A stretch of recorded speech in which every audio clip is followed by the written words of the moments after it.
Mysuru I am more connected to ಮೈಸೂರಲ್ಲ. ನಾನು ಓದಿದ್ದು ಬೆಳೆದಿದ್ದು ಎಲ್ಲ ಇಲ್ಲೇ. ಇದೇ ಮರಿಮಲ್ಲಪ್ಪ ಕಾಲೇಜು, ಇದೇ SJC, ಇದೇ ಇನ್ಫೋಸಿಸು, ಇದೇ ನಮ್ಮ ರಂಗಾಯಣ ಕ್ಯಾಂಪಸ್ಸಲ್ಲಿ, ಇದೇ ನಮ್ಮ GPR ರಂಗತಂಡ, ನನ್ನ ಫ್ರೆಂಡ್ಸು, ನನ್ನ ಬಳಗ ಎಲ್ಲ ಜಾಸ್ತಿ ಇಲ್ಲೇ ಇರೋದು.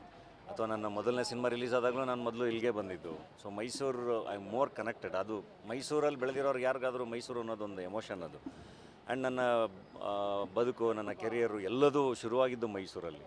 ಸೊ ನಾನು ಈ ಬದುಕು ಕಟ್ಕೊಂಡಿದ್ದೀನಿ ಅಂದರೆ ಅದಕ್ಕೆ ಮೈಸೂರು ಬಹಳ ದೊಡ್ಡ ರೋಲ್ ಪ್ಲೇ ಮಾಡುತ್ತೆ. ಮೈಸೂರಿನ ಪರಿಸರ ಬಹಳ ದೊಡ್ಡ ರೋಲ್ ಪ್ಲೇ ಮಾಡುತ್ತೆ. ಹಾಗಾಗಿ ಇದು ಕೂಡ ಮೈಸೂರಲ್ಲೇ ಶುರುವಾಗಲಿ ಅಂತ ಅಷ್ಟೆ. ಏನಿಲ್ಲ, ಈಗ ನೋಡಿ ಆಲ್ರೆಡಿ ಈಗ 1-1.5 ಗಂಟೆ. ಸೊ ಆರಾಮಾಗಿ ಮೈಸೂರಿಗೆ ಬಂದು ಹೋಗ್ತಾನೆ ಇರ್ತೀವಿ. ಸೊ ಆ ಥರ ಇದ್ದರೆ ಡೆಫಿನೆಟ್ಲಿ ಇದು ಇರೋಕ್ಕೆ ಚಂದ ಅಲ್ಲ ಯಾವಾಗಲೂ ಇಲ್ಲಿ. ಕೆಲಸ ಹೆಂಗಿರುತ್ತೆ ಹಂಗೆಲ್ಲ ಏನಿಲ್ಲ.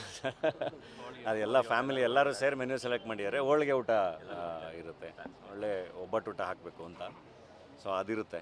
ಆ್ಯಂಡ್ ಅದು ಕೂಡ ಅಷ್ಟೇ, ಕೇಟ್ರಿಂಗು ಎಲ್ಲದನ್ನು ಫುಲ್ ಅಂದರೆ ಅಷ್ಟು ಜನನ ಹ್ಯಾಂಡ್ಲ್ ಮಾಡಿ ಎಕ್ಸ್ಪೀರಿಯನ್ಸ್ ಇರೋವಂಥವ್ರೇ ಹ್ಯಾಂಡ್ಲ್ ಮಾಡ್ತಿದ್ದಾರೆ. ಜಗದೀಶ್ ಅವರು ಹ್ಯಾಂಡ್ಲ್ ಮಾಡ್ತಿದ್ದಾರೆ, ಅಭಿಮಾನಿಗಳು ಕೇಟ್ರಿಂಗ್ ಕಡೆ ಇದನ್ನು.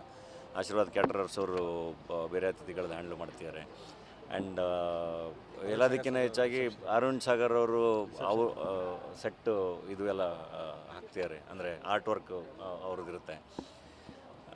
ಅಂದರೆ ಎಲ್ಲ ಸ್ನೇಹಿತರು, ಇವನ್ ಧ್ರುವ ಅವರು ಕೂಡ ಒಳ್ಳೆ ಫ್ರೆಂಡು. ಎಲ್ಲ ಸ್ನೇಹಿತರು ಸೇರ್ಕೊಂಡು ಇಲ್ಲ ಹಿಂಗೆ ಮಾಡೋಣ ಅಂತ. ಏಕೆಂದರೆ ನಾನು ಫಸ್ಟು ಶುರು ಮಾಡಿದ್ದು ಇಲ್ಲ, ನಾನು ಸಿಂಪಲಾಗಿ ರಿಜಿಸ್ಟರ್ ಮ್ಯಾರೇಜ್ ಆಗಿಬಿಡ್ತೀನಿ ಅಂತ ಶುರು ಮಾಡಿದೆ. ಬಟ್ ಅದು ಮನೆಯವರಿಂದ ಹಿಡಿದು ಸ್ನೇಹಿತರಿಂದ ಹಿಡಿದು ಎಲ್ಲರೂ ಇಲ್ಲ ಹಂಗಾಗಲ್ಲ, ಮತ್ತು ಸಪ್ರೇಟಾಗಿ ಸಾಕಷ್ಟು ಈವೆಂಟ್ಸ್ಗಳು ಮಾಡಬೇಕಾಗುತ್ತೆ, ಒಂದೇ ಕಡೆ ಮಾಡ್ಬಿಡೋಣ.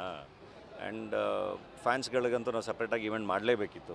ಸೊ ಅವ್ರಿಗೂ ಒಂದೇ ಕಡೆ ಮಾಡೋಣ, ಸೊ ದಟ್ ಅವರು ಅದೊಂದು ಸೆಲೆಬ್ರೇಷನ್ದು ಭಾಗ ಆದರೆ ಅವರು ಆ್ಯಂಡ್ ನಂದು ಆಸೆ ಕೂಡ ಅದೇ ಆಗಿತ್ತು, ಫ್ಯಾನ್ಸ್ ಮುಂದೆ ಆಗಬೇಕು ಅನ್ನೋದು. ಎಲ್ಲರಿಗೂ ಕರೆದಿದ್ದೀವಿ, ಎಲ್ಲ ಕಡೆಯಿಂದ ಫ್ರೆಂಡ್ಸ್ ಬರ್ತಿದ್ದಾರೆ. ನನ್ನ ಜರ್ಮನ್ ಡೈರೆಕ್ಟ್ರು ನನ್ನ ಫ್ರೆಂಡ್ ಬರ್ತಿದ್ದಾರೆ. ನನ್ನ ಫ್ರೆಂಡ್ಸ್ ದುಬೈ US ಅಲ್ಲಿರೋರು ಎಲ್ಲರೂ ಬರ್ತಿದ್ದಾರೆ. ಸೊ ಎಲ್ಲರೂ ಬರ್ತಿದ್ದಾರೆ. ಈಗ ನಮ್ಮ ರಂಗಭೂಮಿ ಫ್ರೆಂಡ್ಸು ಬಾದಲ್ ನಂಜುಂಡ ಸ್ವಾಮಿ ನನ್ನ ಪರವಾಗಿ ಮೈಸೂರಲ್ಲೆಲ್ಲ ಭಾಳ ಇನ್ವಿಟೇಷನ್ ಕೊಟ್ಕೊಂಡು ಸೊ ಬಾದಲ್ಲು ಹಂಗೆ ಅಂದರೆ ಎಲ್ಲ ರಂಗಭೂಮಿ ಫ್ರೆಂಡ್ಸಿಂದ ಹಿಡಿದು ಈಗ ನನ್ನ ಮೈಸೂರಿನ ಮೀಡಿಯಾ ಫ್ರೆಂಡ್ಸಿಂದ ಹಿಡಿದು ಸಿನಿಮಾ ಫ್ರೆಂಡ್ಸಿಂದ ಹಿಡಿದು ಎಲ್ಲ ಬಳಗನೂ ಕೆಲಸ ಮಾಡ್ತಿದ್ದೆ. And at the same time ನಂದು ಗೆಳೆಯರ ಬಳಗ ತುಂಬ ದೊಡ್ಡದಿದೆ, ಎಲ್ಲ ಕಡೆಯಿಂದನೂ ಫ್ರೆಂಡ್ಸ್ ಬರ್ತಿದ್ದಾರೆ.